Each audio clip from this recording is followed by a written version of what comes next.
और जो छोटी छोटी चीजें उसके ऊपर हमें तवज्जो नहीं देनी चाहिए, मोटी बात करनी चाहिए।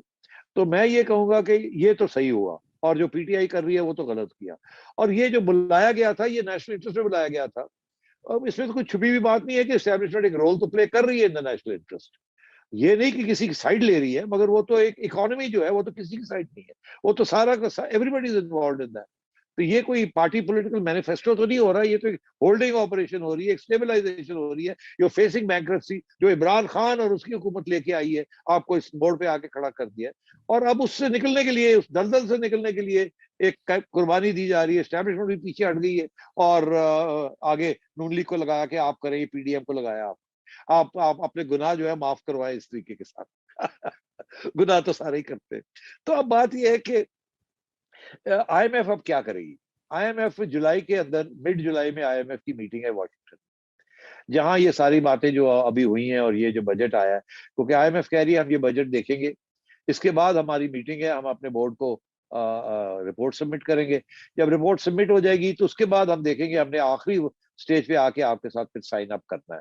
तो जैसे रजा कह रहे थे, मिड जुलाई के अंदर ये जाके मीटिंग वॉशिंगटन में होगी आईएमएफ की अपने बोर्ड के साथ, और by the end of July final programme जो है वो साइन अप होगा, और अगस्त के अंदर पैसे आने शुरू होंगे, और सितंबर अक्टूबर में स्टेबलाइजेशन मेजर्स आने शुरू हो जाएंगे, और मैं समझता हूँ दिसंबर तक जो रुपया है वो फिर स्टेबलाइजेशन की तरफ जाएगा, 180 पे आ जाएगा, 185 पे आ जाएगा, 10 एक रुपए और गिरेगा, और फिर आके यहाँ रुक जाएगा।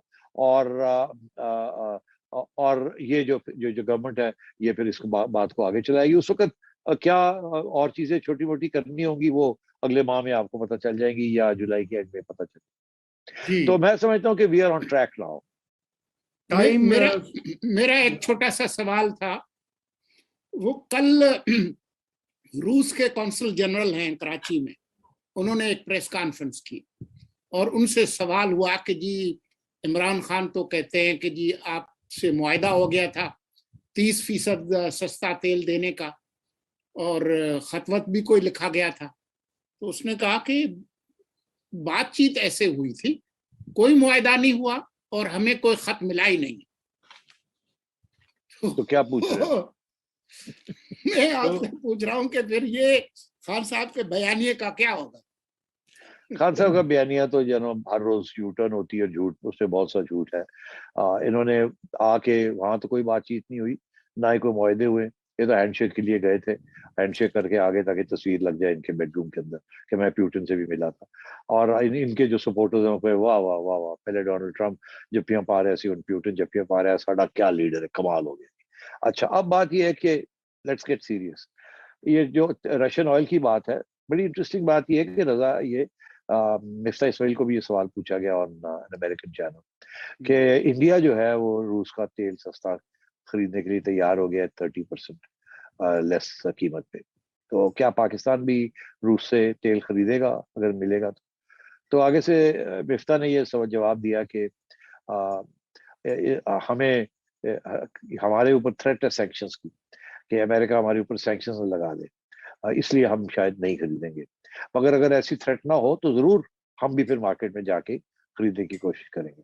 अब ये इसमें बड़ी इंटरेस्टिंग बात यह है कि पीटीआई वालों ने कहा था देखिए आज अमेरिका के अगे लम्बे पै गए, इंडिया तो लम्बे नहीं पिया, इंडिया ने तो अपना काम कर लिया। उनको तो, उनके ऊपर तो कोई सैंक्शंस नहीं है, वो तो सैंक्शंस का डर कोई नहीं है, और ये पाकिस्तानियों को डर है। तो ये हाल है, खान साहब होते तो वो खरीद लेते, वो कहते भी है हम ले लेना। तो अब यहाँ इसमें कुछ सच भी है और कुछ झूठ भी है। सच ये है कि ये सही है कि इंडिया के ऊपर अमेरिका सैंक्शंस नहीं लगाएगा। अमेरिका का इंडिया एक स्ट्रॉन्ग एलाई है क्वाड के अंदर, और चाइना के खिलाफ इंडिया के साथ अमेरिका का मुआहदा है अगेंस्ट चाइना। वो बहुत उनकी स्ट्रेटेजिक इंटरेस्ट हैं विद इंडिया। आपके साथ अमेरिका के कोई स्ट्रेटेजिक इंटरेस्ट नहीं है, इसलिए आपके लिए कोई रियायत नहीं। और आपने तो एब्सोल्युटली नॉट करके अपने और भी जो ऑप्शंस थे आपके पास स्ट्रेटेजिक इंटरेस्ट के, वो भी आपने गवा दिए। यहाँ तक कि ना आपने उनको बेसिस दिए, मगर उसके बावजूद वो अपना काम जारी रखा है उन्होंने, और आपको कुछ मिल सकता था वो भी आपने नहीं लिया। इससे ज्यादा मैं नहीं कहूंगा आपको। मगर बात यह है कि आपके ऊपर सैंक्शंस लग सकते हैं, आपके ऊपर IMF, FATF सब आपके घेरों में। इंडिया ना IMF के पास जाता है ना FATF का इशू है। India is an ally, Pakistan is not an ally. In fact Pakistan के censured is under sanctions already. ये सैंक्शन है FATF, ये IMF is a sanction on you and so on, जितना हार्ड लाइन IMF ले रहा है। तो इन हालात में I think it was an unfair question कि जी आप तेल लेंगे कि नहीं लेंगे। मेरा ख्याल है इससे बेहतर ये है कि मिफ्ता इस्माइल साहब सऊदी अरेबिया वगैरह से बात करके डिफर्ड ऑयल की बात करें और इस उम्मीद में रहें कि आगे जाके तेल शायद सस्ता हो जाए, तो फिर अगर तेल सस्ता हो जाएगा तो एक सहूलत मिल जाएगी। मगर this was an unfair question. मेरा ख्याल है we are in a very different position from India. बस जाते जाते मैं ये कह दूं आपको कि ईरान के ऊपर जब सैंक्शंस लगे थे तो उसमें यह भी था कि ईरान एक हद से ज्यादा कोटा एक्सपोर्ट नहीं कर सकता, और जो मुल्क उससे खरीदेगा उसके ऊपर सैंक्शंस लग जाएंगे। तो उसके सबसे बड़े जो सैंक्शन ब्रेकर थे वो चाइना और इंडिया थे। इंडिया ने भी बहुत सी अपनी परचेजेस ईरान से की। पाकिस्तान एक धेले की नहीं इंपोर्ट कर सकता था ईरान से, जो होता था ये अक्रॉस द बॉर्डर स्मगलिंग होती थी, क्योंकि सैंक्शंस लग जाने थे पाकिस्तान के ऊपर। और China China of course surplus exporter to the US। America ने चाइना के बड़े पैसे देने हैं, तो ऐसी कोई बात नहीं है। तो जो लोग मजबूत हो, अपने पाँव पे खड़े हो सके और आजाद मुल्क हो, वो आप डिफाई कर सकते हैं सैंक्शंस। मगर जो लोग गिरे हुए हों और जो लोगों के पास रोटी पानी खाने को ना हो, और वो आंखें नहीं दिखा सकते। ये एक रियासत की और एक ग्लोबल पॉलिटिक्स की हकीकत है। तो आपको कंपेयर करना पाकिस्तान को with India is not correct. India is a strong ally of the United States. आप 1960s की दिहाई में और 1980s की दिहाई में और 2000 की दिहाई, 2 दिहाइयों में you are a great ally of the United States. और आपको जितना पैसा और जितनी सहूलतें आपको अमेरिका ने दी हैं, अमेरिका ने किसी और मुल्क को इतनी नहीं दी थी जितनी आपको उसने दी, एक्सेप्ट फॉर इजराइल। तो अब बात यह है कि वो जमाने तो खत्म हो गए ना। अब तो आप एब्सोल्युटली नॉट के खाते खोल के बैठे, तो फिर ठीक है, भुगते हैं एब्सोल्युटली नॉट के खाते। जी, तो हमारा वक्त इंडिया के कोई खत्म होता है। $650 अरब डॉलर जो है वो फॉरेन एक्सचेंज रिजर्व्स है, और आपके 9 अरब डॉलर वो भी मांगे तांगे के, वो भी मांगे टांगे।